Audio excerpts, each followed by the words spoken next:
Assalamualaikum warahmatullahi wabarakatuh. Kami dari kelompok 11 ingin menyampaikan hasil diskusi kami dengan topik bahasan Accounting Disrupted, the Impact of Digitalization. Anggota kelompok kami ada Ivan Fadila, kemudian Bagus Wahyudi, Aulia Dewi, kemudian Davin, Livia Aulia, dan Claricia Fernanda.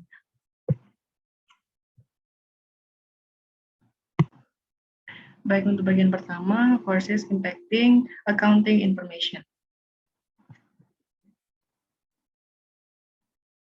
Jadi, what happens when accounting change was taking place? Nah, sebelumnya perkembangan di negara timur maupun selatan itu cenderung lebih memahami adanya dampak gitu, dari perubahan yang akan datang daripada bagian barat atau negara maju. Dan ini mungkin akan menjadi pengamatan yang menarik yang bisa dilihat secara empiris. Nah, dalam kasusnya nanti akan mengetahui apa saja implikasinya. Jadi, kapan perubahan akuntansi terjadi? Jadi, ada yang perubahan ini kan membuat suatu hantaman ya, yang perubahan akuntansi itu terjadi secara besar-besaran pada tahun 1970-an. Kita ingat pada saat Perang Dunia Pertama dan Kedua terjadi pada semua industri. Jadi setelah Perang Kedua ini terlihat banyak organisasi melakukan perubahan dan quickly. Ya, mereka menjual semua yang bisa mereka produce. Kemudian relevansinya adalah ketika tahun 1960 dan seterusnya, yang organisasi itu mengalami perubahan dengan sangat cepat, ya karena alasan tadi, hingga mereka fokus pada top line, yakni pendapatan, dan bottom line cenderung pada korelasi dengan itu. Dan semua ini terjadi dengan baik sampai kiranya tahun 1972. Nah, pada tahun 1972 ini ketika harga minyak naik sampai 4 kali lipat dalam semalam. Dan saat melihat top line, bottom line, dan korelasinya, orang-orang mulai bertanya nih pada akuntan, apa nih yang harus kita lakukan agar memahami kebutuhan manajerial dengan baik. Ya, semacam apa informasi akuntansi yang bisa kita lihat, kita lakukan dalam kondisi ini. Dan muncul lagi kejadian kedua, yakni adanya teknologi yang mengubah bisnis, ya seperti teknologi komputerisasi, sistem manufaktur yang mulai mengubah our product produce dan mengeluarkan more overhead cost, tapi dengan lebih sedikit biaya tenaga kerja. Jadi teknologi adalah sebagai faktor eksternal bagaimana cara kita untuk berpikir tentang akuntansi. Kemudian hal ketiga adalah tiger ekonomi yang memperkenalkan banyak sekali produk baru dan lebih baik dengan keberagamannya dan harga yang lebih rendah dengan pelayanan yang lebih baik. Dan hal ini sulit untuk dilalui oleh bangsa barat, tapi orang Indonesia datang sebagai infus dari rasionalitas manajerial dan kebutuhan akan wawasan akuntansi menjadi lebih besar dalam organisasi barat. Dan pada saat yang sama, mulailah si akuntan diminta untuk lebih banyak menggali informasi strategis. Nah, sampai tahun 1980-an, ada banyak globalisasi dan supply chain become more complex, dan menimbulkan cara yang berbeda dalam melihat accounting. Dan pada akhir tahun 90-an, internet mulai muncul, dan itu mengubah cara kita dalam mulai berpikir tentang cost dan semua yang terjadi sebelum pergantian abad. Dan itu mengubah reaksi accounting hingga tahun 2000.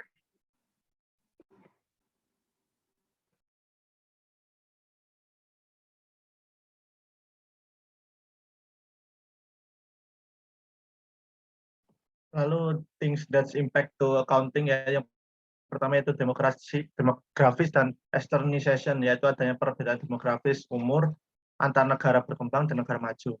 Digitalisasi juga membuka gerbang bagi bisnis untuk mengumpulkan data-data pengguna, seperti yang dilakukan oleh perusahaan untuk membentuk market baru dan melakukan ekspansi. Yang kedua itu generasi Z, yang berarti adanya perbedaan mindset, etika, toleransi, dan hal lain antara orang generasi X dengan generasi Z. Yang ketiga yaitu digitalisasi dan pertumbuhan data, yang membantu untuk mempercepat pengolahan data yang akan berdampak pada keputusan yang diambil. Yang terakhir yaitu COVID-19 yang juga turut membantu untuk mempercepat perkembangan teknologi dan digitalisasi. Selanjutnya, what happened to financial intelligence?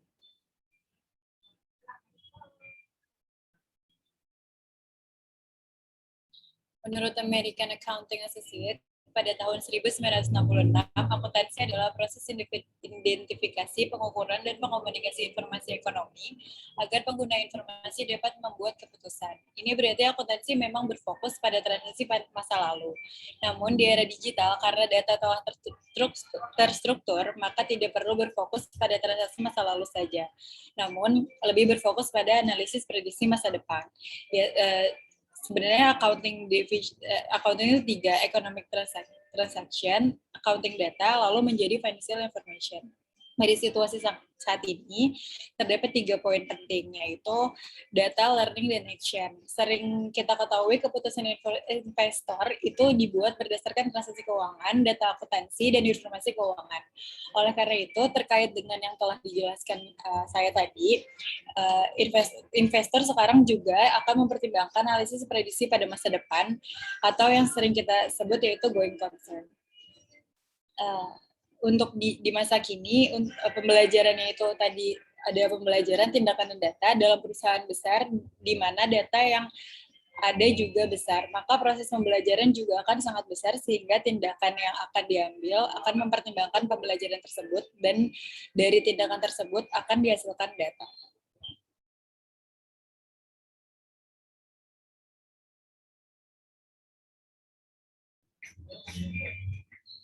Nah, next aja, Farah.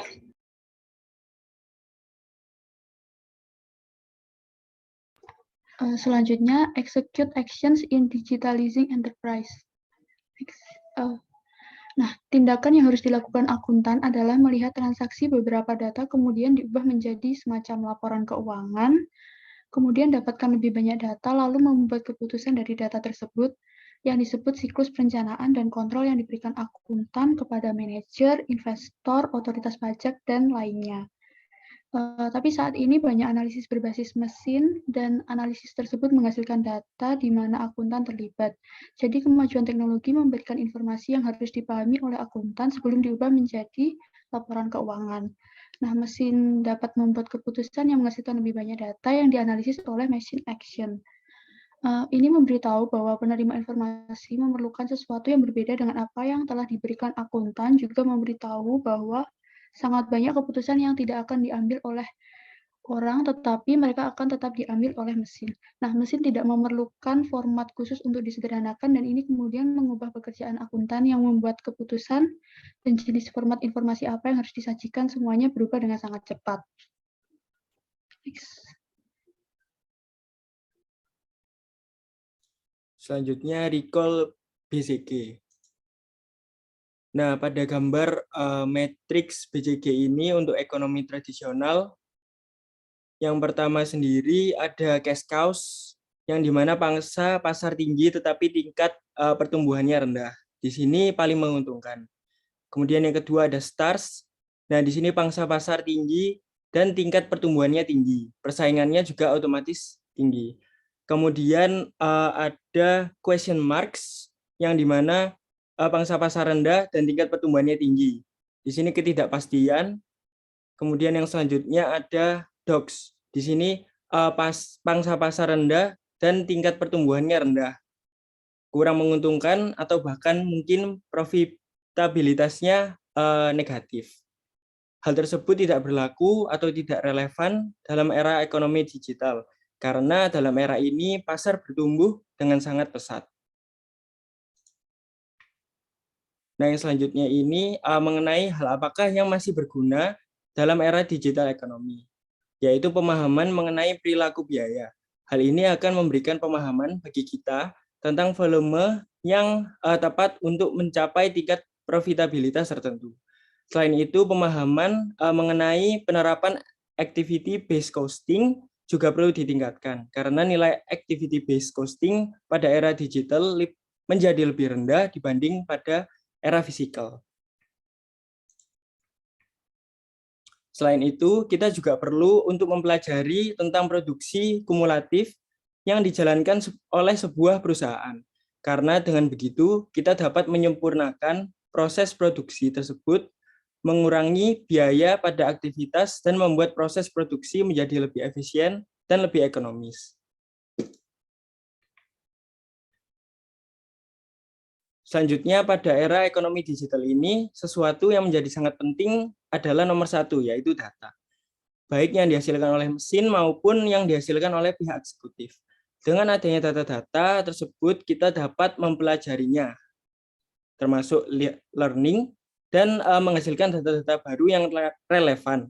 Dan semakin banyak data yang kita miliki, kita dapat menciptakan alternatif baru yang menguntungkan bagi organisasi dan mendorong pertumbuhan organisasi dan data yang besar dan proses data yang menjadi lebih cepat.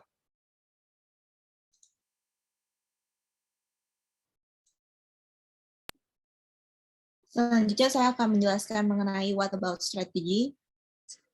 Next.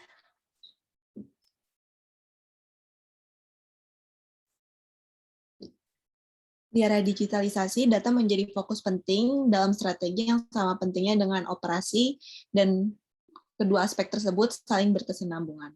Next. What aspect of accounting will change?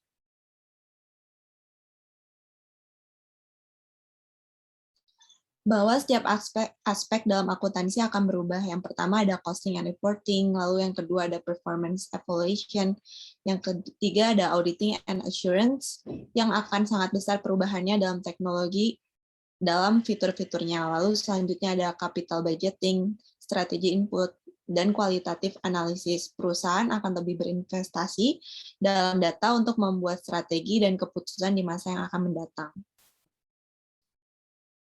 Selanjutnya, what about job? Tidak dapat dipungkiri bahwa pekerjaan di bidang akuntansi akan berubah berdasarkan survei yang sebagian besar berbasis di negara maju. Sebagian besar proses akan mengalami digitalisasi. Oleh karena itu, kualitas sumber daya manusia harus semakin ditingkatkan agar dapat bersaing.